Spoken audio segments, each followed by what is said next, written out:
ng camel. Ayan.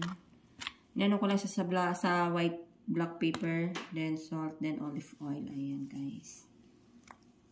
I-barbecue natin siya. Ganyan lang ang ano ng barbecue nila dito.